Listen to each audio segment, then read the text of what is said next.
C'est probablement l'une des histoires les plus incroyables du XXe siècle. Dans les années 60, 6 adolescents se sont retrouvés échoués sur une île déserte du Pacifique, complètement seuls et sans beaucoup de ressources, et ont vécu une aventure digne d'un film classique. Dans cette vidéo, nous voulons vous raconter leur histoire incroyable et montrer comment ils se sont retrouvés isolés et les choses incroyables qu'ils ont accomplies.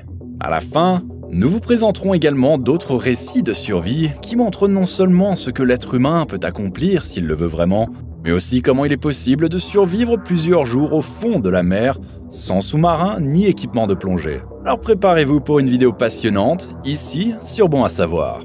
L'histoire incroyable des 6 adolescents commence dans le petit archipel de Tonga, dans le Pacifique, où en 1965, les 6 amis Seon, Steven, David, Kolo, Mono et Luke fréquentaient la même école. Les 6 jeunes étaient inséparables à l'époque et cherchaient toujours de nouvelles aventures passionnantes à vivre ensemble. Pour l'une de ces aventures, les 6 amis ont même volé un vieux bateau de pêche et sont partis pour les îles Fidji, situées à 750 km de Tonga. À l'origine, ils voulaient seulement passer quelques jours dans la nature des Fidji, puis rentrer comme si de rien n'était. Mais les choses ont pris une tournure bien différente de ce qu'ils auraient pu imaginer. Le voyage en bateau de Tonga vers Fidji devait durer 2 jours, mais les jeunes ont immédiatement sous-estimé cette traversée.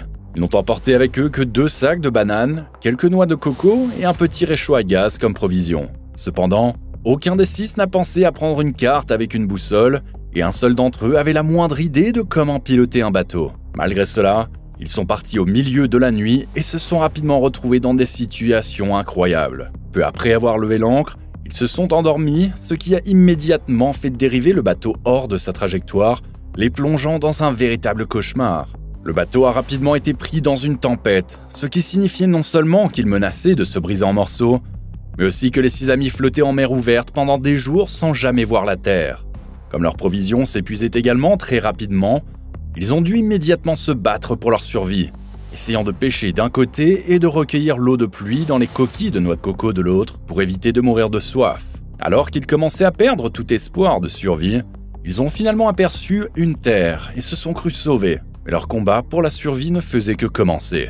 Les 6 amis ont vite réalisé que l'île était complètement déserte et qu'ils étaient livrés à eux-mêmes. La joie d'avoir retrouvé la terre ferme s'est rapidement estompée, laissant place à une lutte pour la survie qui, dans ce cas, a pris des proportions incroyables. Pour éviter de dormir à la belle étoile, la première chose qu'ils ont faite a été de creuser une grotte à main nue pour se protéger des tempêtes. Comme ils ne prévoyaient initialement pas de rester longtemps sur l'île, ils ont tout de suite commencé à construire un grand radeau dans l'espoir de retourner chez eux. Mais cette tentative a rapidement été anéantie par une vague gigantesque qui a non seulement détruit le radeau, mais aussi poussé le groupe à revoir complètement ses plans. Au lieu d'essayer de quitter l'île aussi vite que possible, ils ont décidé d'en faire leur maison. Ils ont d'abord adapté leur régime alimentaire aux circonstances, en mangeant du poisson cru, des mouettes et en essayant de préparer les œufs des oiseaux. Mais après des mois passés à errer sans savoir comment ils pourraient mener une vie civilisée sur l'île, un miracle s'est produit. Les 6 amis ont découvert sur l'île déserte des ruines, de petites armes telles que des machettes et des couteaux, ainsi que des poules et des graines. Ces ressources ne sont cependant pas apparues par magie. En fait, l'île avait été habitée par des peuples autochtones 100 ans plus tôt, avant d'être chassés par des forces coloniales. Grâce à ces armes et provisions, les amis ont même pu préparer leur viande rôtie et extraire de l'eau des arbres, jusqu'à ce qu'un nouveau malheur frappe. Un jour, Steven, l'un des amis, est tombé d'une falaise et s'est cassé la jambe. Mais au lieu de paniquer, ses amis lui ont fait une attelle avec une branche et par miracle, sa jambe s'est rétablie après quelques semaines. Cependant, alors que l'ennui s'installait, après un certain temps passé sur l'île, les amis ont entrepris un projet qui va vous laisser sans voix. Pour lutter contre l'ennui, ils ont commencé à transformer l'île en un véritable paradis de vacances avec leurs propres mains, ce qui a fini par ressembler à une station balnéaire. Avec les matériaux de l'île, ils ont construit une salle de sport et même des guitares faites à partir de coquilles de noix de coco et de bandes d'acier provenant de leurs bateaux cassés. Les 6 jeunes ont fait de leur mieux dans cette situation presque inhumaine. Grâce à leur volonté de faire et à leur esprit de coopération, ont réussi à survivre là où la plupart des autres auraient abandonné depuis longtemps. Cependant, ils nourrissaient toujours un grand désir de rentrer chez eux un jour et envoyaient constamment des signaux de fumée dans l'espoir qu'un bateau de passage les apercevrait. Bien que certains bateaux aient ignoré ces signaux, le 11 septembre 1966, un navire néo-zélandais, dirigé par le capitaine Peter Warner, a enfin repéré la fumée. Ce navire a réagi avec la plus grande rapidité et a sauvé les adolescents après un incroyable séjour de 15 mois sur l'île déserte, avant de les ramener chez eux. Cependant, leur retour ne s'est pas fait en fanfare. À leur arrivée, ils ont été immédiatement arrêtés par la police et emprisonnés pour avoir volé le vieux bateau de pêche avant leur départ. Le cauchemar continuait donc. Ce n'est qu'au bout de quelques mois que les jeunes ont été libérés grâce aux marins qui les avaient sauvés, après avoir vendu les droits de leur incroyable histoire à un studio de cinéma. Pour ce film, les 6 amis sont même retournés sur l'île déserte pour recréer toutes les situations qu'ils avaient vécues. Lorsque le film a été diffusé, peu de spectateurs pouvaient croire que cette histoire était vraie, ce qui montre que les 6 amis ont accompli quelque chose d'absolument incroyable.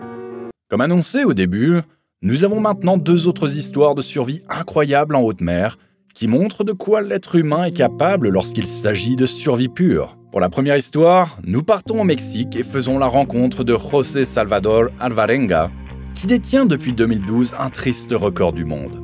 Celui de la personne ayant passé le plus de temps perdu en mer. Un incroyable 438 jours, soit presque 1 an et demi. Alvarenga, qui travaillait comme pêcheur à l'époque, voulait simplement partir en mer pour une courte chasse à bord d'un bateau de 7 mètres. Mais soudainement, le bateau fut pris dans une tempête et le moteur est tombé en panne peu de temps après, laissant le bateau dériver en pleine mer. Entouré de rien d'autre que d'eau, à bord d'un bateau trop petit pour être repéré depuis les airs et sans provisions, une lutte pour la survie a commencé. Alvarenga a dû attraper de petits oiseaux et des poissons pour se nourrir, tout en essayant de ne pas mourir de soif grâce à l'eau de pluie et à sa propre urine. Cependant, les mois passés au milieu de l'océan Pacifique ont également apporté d'autres défis qui semblaient insurmontables. Alvarenga n'avait avec lui qu'un simple sweatshirt pour se protéger du soleil brûlant.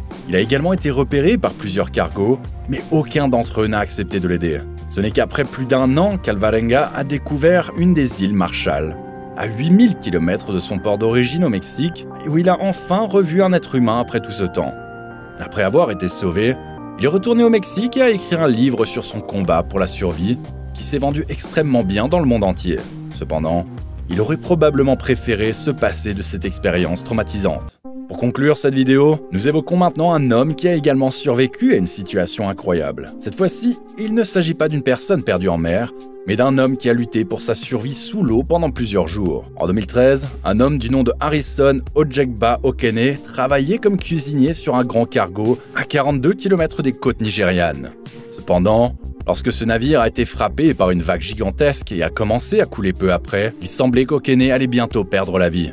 Alors que le navire coulait et que de plus en plus d'eau envahissait les cabines, Okene a réussi à se réfugier dans une petite salle de bain qui n'était pas complètement inondée, laissant un peu d'espace au plafond. À 30 mètres sous la surface de la mer, il n'y avait aucun moyen de sortir du navire, et Okene a dû lutter pour sa survie dans l'obscurité totale, sans nourriture ni boisson, à de températures proches de 0. Alors que l'oxygène se faisait de plus en plus rare et que les premiers requins exploraient déjà l'arrière du navire, il semblait qu'Okene n'avait plus que quelques heures à vivre. La seule chose qui l'a aidé dans cette situation, c'était quelques canettes de coca qui se trouvaient dans la même pièce et un petit coussin d'air qu'il utilisait pour garder sa tête hors de l'eau afin de ne pas mourir de froid.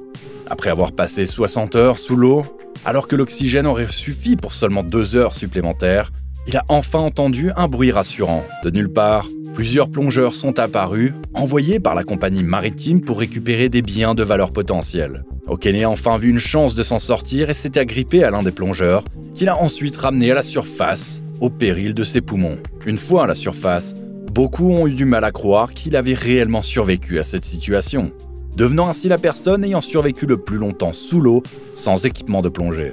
À ce jour, Okene dit qu'il souffre de cauchemars énormes après ce traumatisme et qu'il ne veut plus jamais retourner en pleine mer. Et voilà, c'est la fin de notre vidéo sur ces incroyables batailles pour la survie en haute mer. Faites-nous savoir dans les commentaires ce que vous pensez et ce que vous auriez fait dans ces situations. Si vous avez apprécié cette vidéo, laissez un like. Merci encore et à la prochaine fois, ici, sur Bon à savoir.